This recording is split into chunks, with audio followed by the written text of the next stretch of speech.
오늘 설명의 주제는 중고등수학 고득점을 맞으려면 초등수학에 이것을 완성하라를 주제로 삼았습니다. 그래서 이제 이것이 무엇인지 제가 답을 넣진 않았거든요.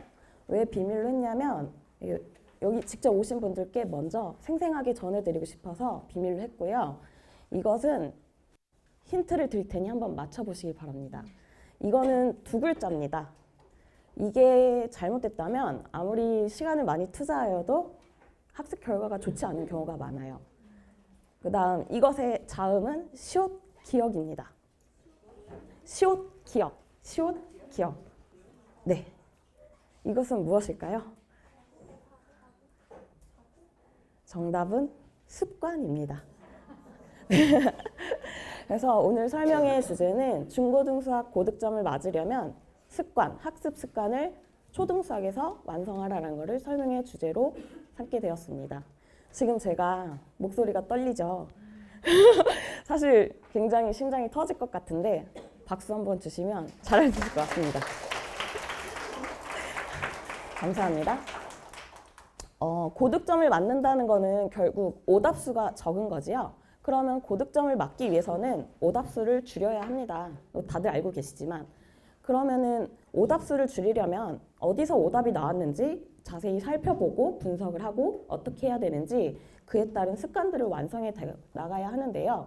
저는 실제로 아이들을 시험을 보고 오답 분석을 좀 많이 시키는 편이에요.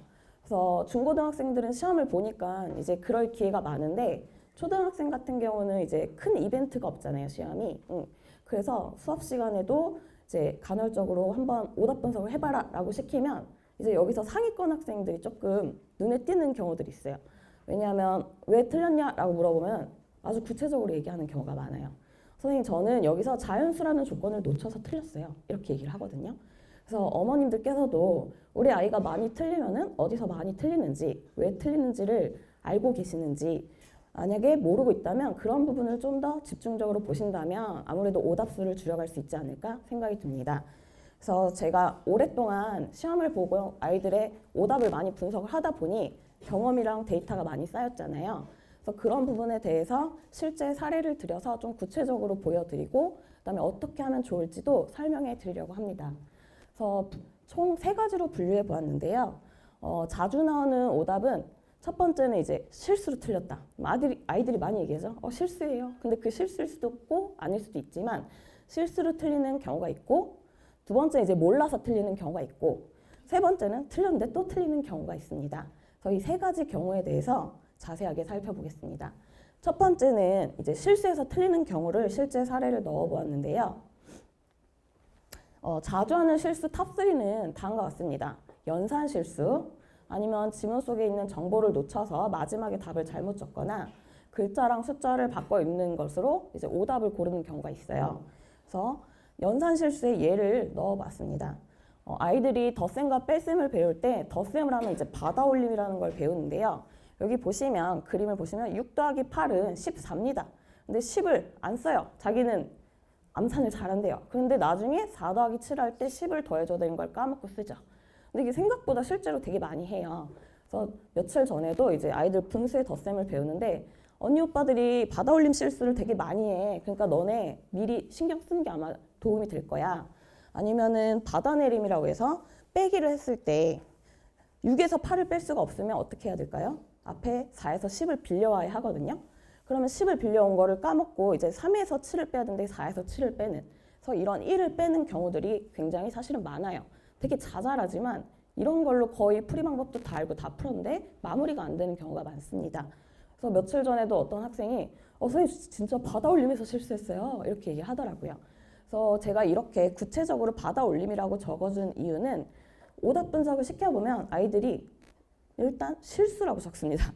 그래서 어떻게 실수했는데? 라고 하면 연산 실수요 라고 적습니다. 어떤 연산 실수를 했는데? 라고 하면 덧셈이 틀렸어요 라고 해요. 덧셈이 왜 틀렸을까? 하면 결국에 받아올림이나 아니면 뺄셈에서 받아내림을 틀리거든요.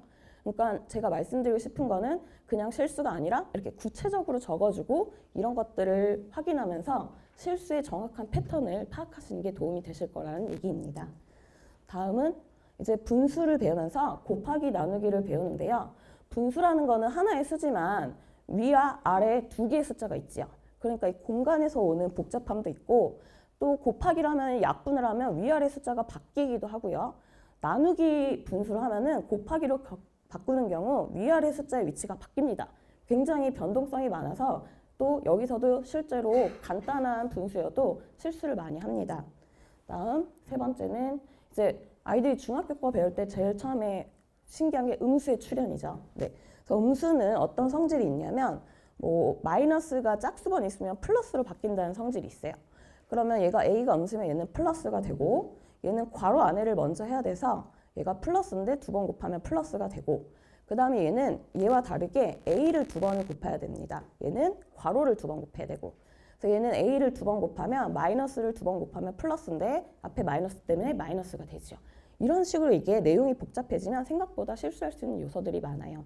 다음 네 번째 실수는 이제 분배 법칙이라고 하는데 이것도 중1 때 아이들이 배우는데 괄호 앞에 있는 숫자를 괄호 안에 이제 골고루 끝까지 곱해줘야 돼요. 그럼 여기서 어떤 실수를 제일 많이 하냐면요. 이 마이너스를 마지막에 항에 곱했을 때 부호가 바뀌어야 되거든요. 근데 그냥 그대로 플러스를 제일 많이 씁니다. 아니면 이와 유사하게는 분수 앞에 마이너스는 사실 아래 5에다가 줘도 되고 위에 분자에다가 줘도 되는데 특히 분자에다 줄 때 얘가 부호를 다 바꾸게 되는데 여기 부분을 잘 안 바꿔요. 그래서 제가 수업할 때 미리미리 얘기를 하거든요. 있잖아, 언니 오빠들이 여기서 실수를 제일 많이 해 라고 미리 저는 콕 집어줘요. 그러면 아이들이 이렇게 얘기를 해요. 선생님 저는 안 틀릴 자신 있습니다 라고 한 번씩 틀리고 가거든요. 그래서 처음에는 이런 경험들이 쌓여야지 이제 좀 보완이 되고 미리 콕 집어서 알려주면은 조금 더 실수를 줄이는데 도움이 되는 걸 볼 수 있었습니다. 다음 자주 하는 실수 탑3 중에 두 번째는 이제 지문 속 정보를 놓치는 건데요. 예를 들면은 처음에 1학년 때 아이들이 초등학교 때 시험을 뭐 직접적으로 푸는 경험은 없는데 1학년 들어와서 기출을 보면 옳은 거 옳지 않은 거 얘기 많이 들어봤죠? 옳지 않은 건지 몰랐어요. 아니면 두 개 고르는데 한 개 고르는 거 이런 것들이 지문 속에 있는 정보를 놓쳐서 오답이 발생하는 경우입니다. 다음은 이제 물어본 내용을 안 쓰는 거. 이제 방정식을 신나게 풀면 이제 미지수 값을 적고 끝냅니다. 근데 알고 보니 A, B, C 값을 적는 게 아니라 A 빼기 B 더하기 C를 구해야 되는 문제였어요. 그럼 이거는 이제 열심히 현란하게 드리블을 하고 와서 축구 선수인데 골문까지 드리블해서 마지막에 개발인 거죠. 이제 공을 뻥 차는 겁니다. 결국 정답률이 떨어지게 된다는 얘기인데요. 그다음에 두 번째 예시로는 이제 올해 학생 수 구하기로 해서 방정식 활용해 이제 학생 수 구하는 문제들이 출현을 해요. 그럼 보통 작년 학생 수를 미지수로 두고 문제를 식을 많이 세워야 되는데 최종 답은 올해 학생 수인 경우가 많아요. 그럼 x가 답이 아니라 뭐 x 곱하기 0.4 이게 최종 답이 되거든요. 근데 그렇지 못한 경우는 이제 끝까지 물어본 내용을 보지 않은 경우는 오답이 발생하고요. 그다음에 뭐 땡땡도 구하고 땡땡도 구하세요 하면은 아이들은 문제가 항상 마지막 줄이 있다고 생각합니다. 그래서 이것만 쓰고 앞에 건 쓰지 않아서 틀리는 경우들이 있어요. 그래서 지문 속의 정보를 놓치는 경우는 다음 같고요. 다음 세 번째부터는 이제 약간 고등 과정, 이제 고학년 과정에 들어가면 중요한 내용들인데요. 이제 문제 속에 되게 은근히 슬며시 이런 수에 대한 조건이 들어갑니다. 뭐 자연수인데, 뭐 정수인데. 근데 초등이나 이런 저학년 문제에서는 특별히 이걸 읽지 않고 풀어도 정답이 다 나와요. 근데 이제 고학년에 가면은 이게 정답이 완전히 달라지는데 다음 예를 들면은 y는 마이너스 x 플러스 3의 그래프는 이렇게 직선 모양이에요. 근데 여기에 x값과 y값이 자연수라는 조건이 붙으면 여기에 1을 넣을 수 있고 그러면 y가 2가 나오죠. 그래서 여기다 점을 찍고 자연수 x에다 2를 넣으면 마이너스 2 더하기 3에서 1이 나와서 여기 점을 두 개 찍은 게 이 식의 그래프가 돼요. 그래서 답이 확연히 달라지기 때문에 고학년 걸 배울수록 이 수 조건에 대해서 신경을 많이 쓰라는 얘기를 해주고 있습니다. 다음 마지막 네 번째 조건은 이제 식 조건인데요. 이것도 고등과정이나 고학년 과정에서 좀 신경을 많이 써야 되는데 이제 얘가 1차식이다, 뭐 2차식이다 라는 멘트로 문제가 시작돼요. 지금 이 두 문제는 식은 똑같은데 얘는 1차 방정식을 푸세요고 얘는 방정식을 푸세요예요. 둘의 차이가 뭘까요? x에 대한 1차 방정식이면 이 x가 사라지면 안 됩니다. 그럼 1차 방정식이 아니거든요. 그래서 x가 사라지면 안 되기 때문에 a가 0이 되면 안 돼요. 그래서 x값은 양변을 a로 나눴을 때 a분의 b가 되는데 얘는 그냥 방정식이라고 했기 때문에 a가 얼마가 될 수 있을까요? 0이 될 수 있어요. 그럼 아까보다 답이 더 다양하게 나오는 경우가 생기죠. 그래서 고학년으로 가면은 이런 식조건도 신경을 많이 쓰라고 얘기를 하고 실제 이런 정보를 놓쳐서 초반에는 아이들이 이제 실수로 많이 틀리는 경우가 생겨요.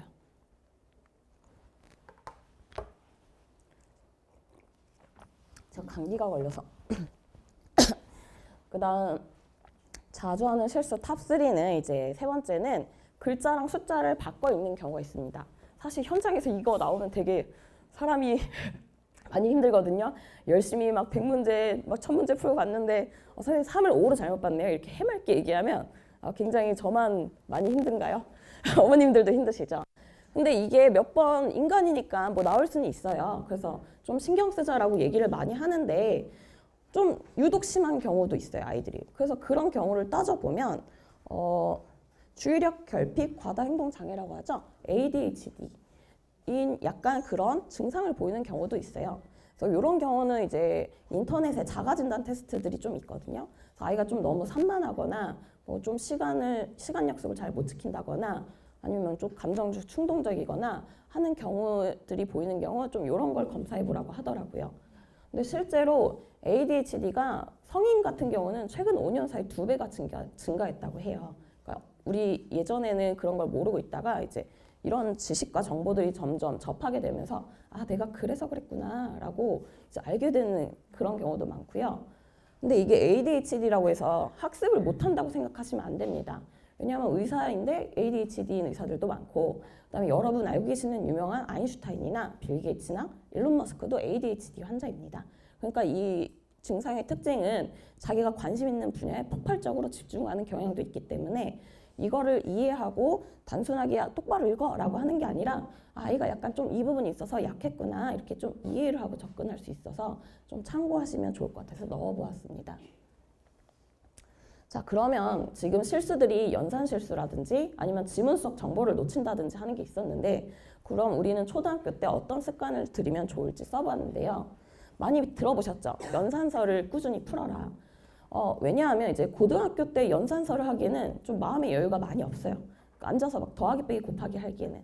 그래서 아무래도 시간적 여유가 있는 초등학생 때 이 연산서를 꾸준히 풀어서 이 부분은 좀 완벽히 정복하고 올라가는 걸 추천드리는데 이게 좀 재미가 없어요. 그래서 어머님들께 얘기를 들어보면 빨간 펜을 하긴 하는데 아이가 급하게 몰아쳐서 해서 되게 많이 틀린대요. 그래서 저는 올바르게 연산서를 푸는 방법을 조금 추천드리고 싶어요. 그래서 제가 실제로 수업 시간에 해보거나 아이들을 시켜보는 방법인데요. 일단 한 장을 푸게 해요. 한 장 푸는데 얼마 안 걸리거든요. 10분 이하로 걸려요. 그래서 10분 동안 한 장을 푸는데 10분을 주는 건 아니고 스탑워치를 잽니다. 그럼 학생마다 시간이 다르잖아요. 그러면 많이 빨리 푸는 친구가 잘 보는 게 아니라 제가 책정하는 점수 방식은 1번부터 5번까지 맞췄으면 이 친구의 점수는 5점입니다. 그러니까 무슨 말이냐면 시험이라는 거는 타임 어택이라고 해서 시간 안에 빠르게 정확하게 해야 돼요. 고등에 가면. 그럼 이제 검토할 시간이 없는데 처음 푼 게 답이 돼야 된다는 말씀이거든요. 근데 이걸 중간중간 틀려버리면 뒤에 아무리 많이 맞아도 의미가 없다는 얘기예요. 그래서 처음 푼 풀이가 답이 되는 거가 중요하다고 저는 생각이 들어서 아이들한테 이제 처음에 이걸 시켜봤더니 많이 풀려고 하는데 막 2번에서 틀리면 1점이에요. 그러니까 이제 이걸 깨닫게 되더니 아이들이 한 문제 한 문제 되게 신경 써서 이제 긴장해서 풀니까 오답 번호가 뭐 2번, 4번에서 시작하던 게 뒤로 많이 가는 걸 볼 수 있겠더라고요. 그래서 어머님들께서도 가정에서 이런 부분을 활용하실 때 예를 들면 연산서를 똑같은 거 2권을 사서 엄마랑 연산 내기를 하는 거예요. 그래서 어머님이 실력이 우수하신가요? 아니, 아이가 더 빠른가요? 저는 잘 모르겠지만 어머님이 만약에 뭐 5분 동안 푸는데 아이가 10분 동안 푼다 라고 하면 어머님한테 시간 페널티 뭐 2배를 해서 같이 내기를 하는 거예요. 누가 더 1번부터 이제 뒷번호까지 많이 맞추나. 그래서 만약에 아이가 이기면 뭐 칭찬 스티커를 준다거나 해서 그걸 용돈으로 바꿔주는 식으로 하면은 좀 일주일에 조금 한두 번만 하더라도 저는 어디서 오답이 나오는지 연산한 부분에서 조금 더 잡는 데 도움이 된다고 생각이 들었고요. 두 번째는 이제 제가 앞에 오답 리스트를 쭈르륵 구체적으로 적은 이유는 아까도 말씀드렸지만 어디서 오답이 나왔는지를 구체적인 워딩을 적는 걸 어려워해요, 처음에는. 이게 덧셈에서 틀렸어요, 뭐 이런 식으로 얘기하는데 그게 아니라 받아올림, 받아내림, 약분한 숫자 바꿔 읽음, 뭐 빠트림. 마이너스 부호 처리, 분배 법칙 끝까지. 옳은 거 옳지 않은 거. 그래서 제가 아까 그런 말씀드린 자주 나온 실수를 체크리스트를 만들어서 이제 이걸 복사해서 책상 앞에 딱 붙이게 된다면 아이들이 기출문제나 심화서를 풀 때 이게 나오는 걸 체크를 하는 거예요. 카운팅을 해서 자주 나오는 실수들이 있을 거예요. 그럼 그 친구는 그거 위주로 조금 더 신경을 쓴다면 이제 실수하는 부분을 줄일 수 있다는 거를 보고 추천드리는 바입니다. 이런 거를 만드시면 되고 이게 일단 대중적인데 뭐 아이마다 또 다양하니까 더 추가해서 적으셔도 좋으실 것 같아요. 다음은 오답이 자주 나오는 이유 중에 두 번째 이유는 이제 몰라서. 네, 그럼 모르는 건 왜 모르는지 몇 가지 분류해 보았는데요. 첫 번째 같은 경우는 이제 개념이 부족해서 많이 들어보셨죠? 두 번째는 지문 자체를 접근을 못하고 이해를 못하는 경우. 세 번째는 이제 사고력 부족으로 이제 몰라서 문제를 못 풀고 틀리는 경우가 생기는 걸 볼 수 있었습니다. 그래서 개념이 부족한 경우 같은 경우는 이런 말 많이 하죠. 개념은 이해해야 한다. 그러면 과연 개념은 이해만 하면 될까요? 저는 아니라고 생각합니다. 개념은 이해도 하고 암기도 해야 해요. 선생님들이 이해를 하라고 많이 얘기하는 이유는 변형된 문제에 대처하려면 그 원리를 알고 있어야 되거든요. 그래서 원리를 가지고 문제가 변형이 돼도 접근을 할 수 있고 또 원리를 알면은 그게 단기 기억에서 그치는 게 아니라 장기 기억으로 넘어가게 돼요.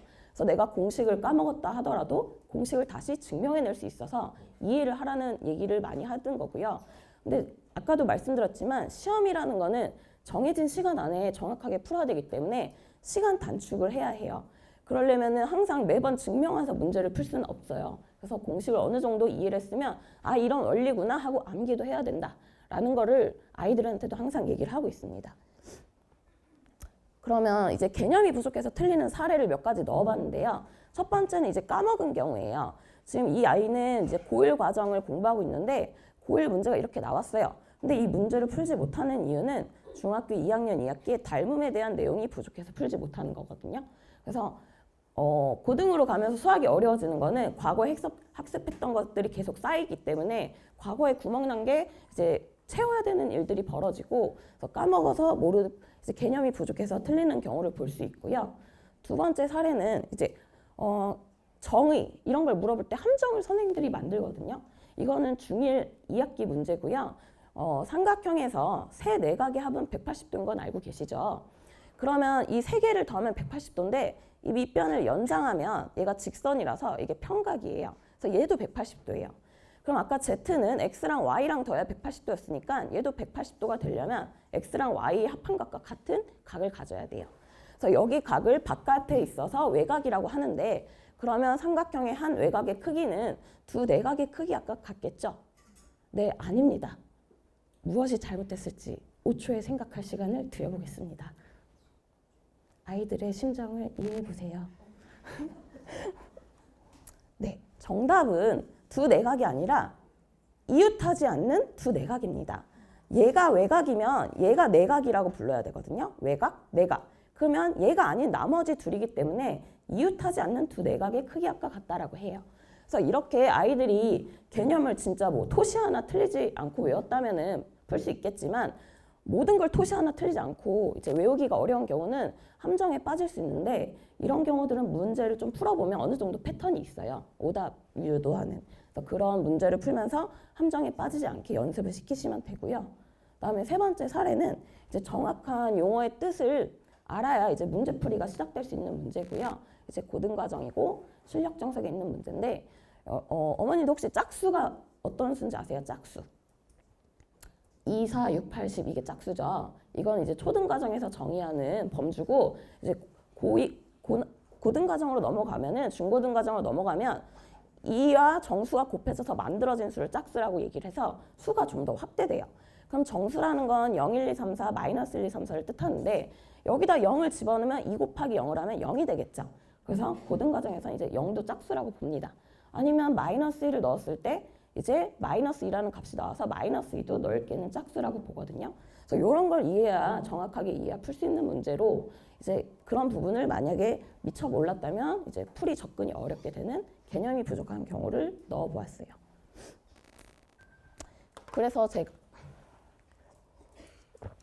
그래서 이런 개념 부족에 대해서 어떻게 아이들을 공부시키면 좋을까 이제 생각을 해보고 실제 초등학생 아이들한테 개념 공부할 때 시키는 공부 방법인데요.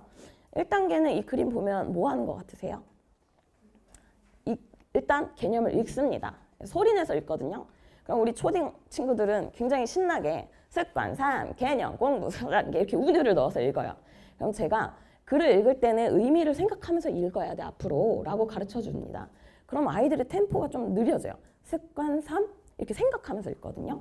그래서 실제로도 조금 더 이해하면서 글을 읽는 거를 발견할 수 있어서 좀 되게 뿌듯하고 대견했던 경험이 있었는데요.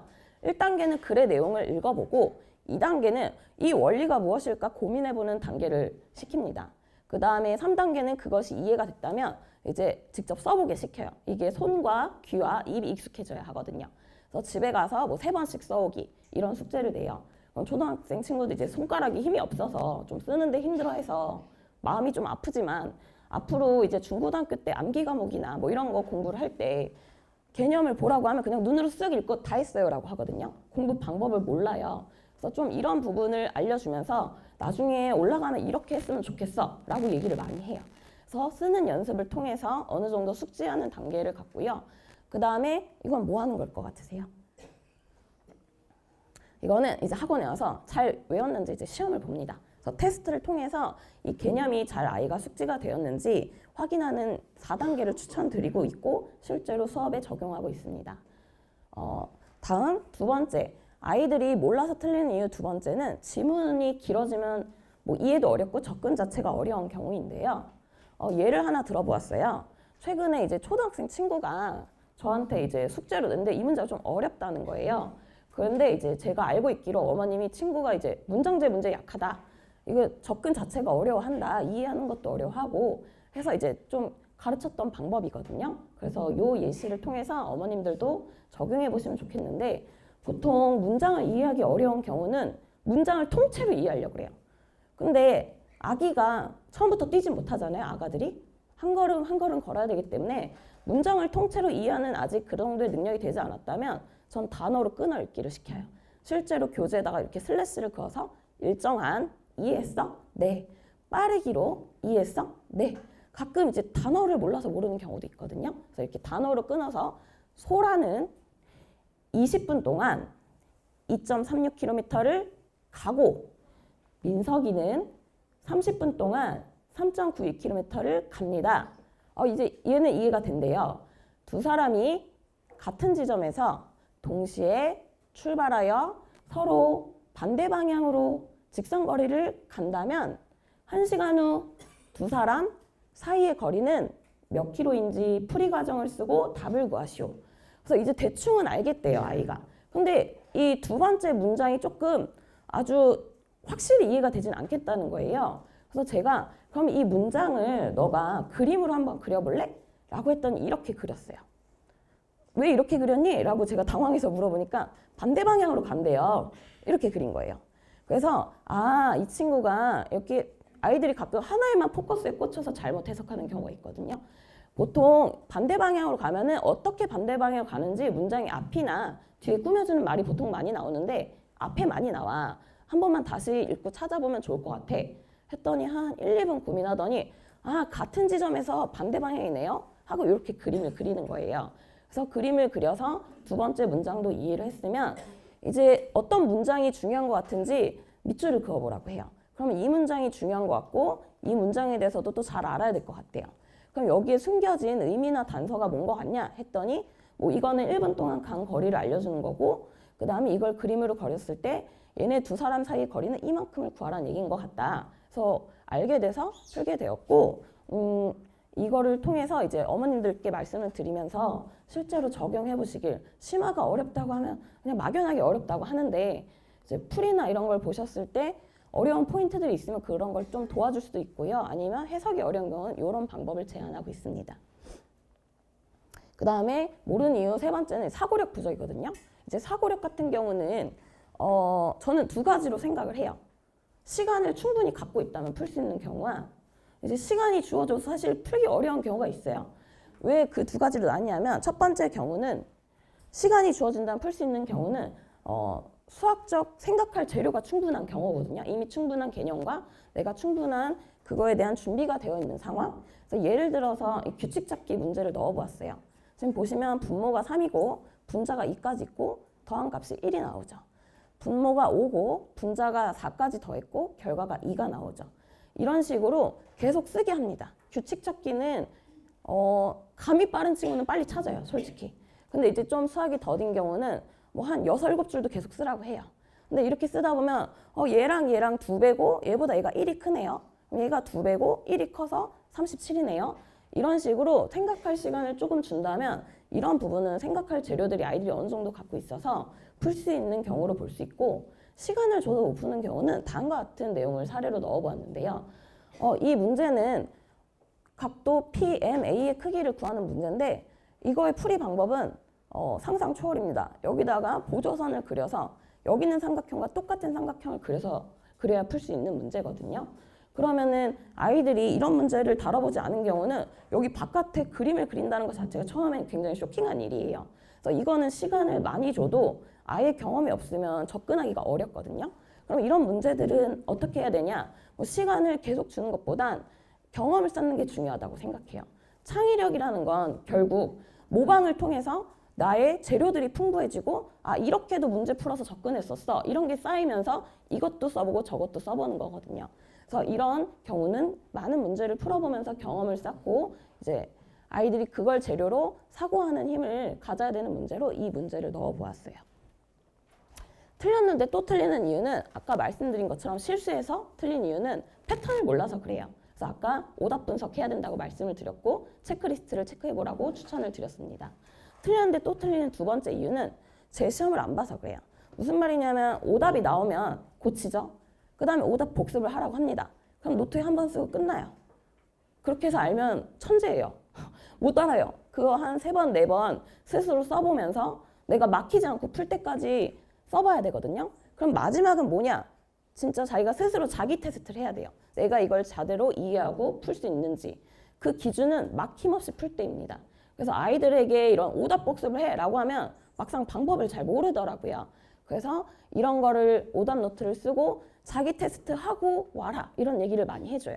그래서 학습 방법에 있어서 이런 방법을 이제 수업 시간에 많이 넣고 있고요. 그 다음에 이제 마지막 이제 후반부는 저의 수업 관리에 대해서 말씀드리겠습니다. 빨리 할게요. 이제 개념 테스트는 블랭크나 백지 테스트가 있어요. 요게 백지가 어려우면 블랭크로 하시고요. 그 다음에 시간이 없어서 저는 티칭 노트를 쓰는데 노트의 앞부분은 개념 정리나 이제 풀이 방법을 쓰게 하고 집에서 몇 번씩 더 반복해서 써서 이제 한 번 더 연습하고 오도록 하고 있고요. 이거는 이제 카톡방 관리인데 이 친구는 부모님이 말씀하신 게 빨리 풀고 많이 틀린대요. 그래서 이제 한 장을 담아주면 이제 스티커를 주는 거를 해서 이제 이런 대화를 나누고 있고, 카톡방은 어머님과 학생과 저와 이렇게 3명으로 구성되어 있어서 학습 내용을 공유하고 있습니다. 이 친구는 숙제를 너무 집중 안 하고 이렇게 오랜 시간 한다고 해서 시작하고 끝날 때 이렇게 톡을 올리라고 했고요. 다음 이제 아이들 동기부여하는 부분은 이게 어플이 있어요. 칭찬 스티커 어플.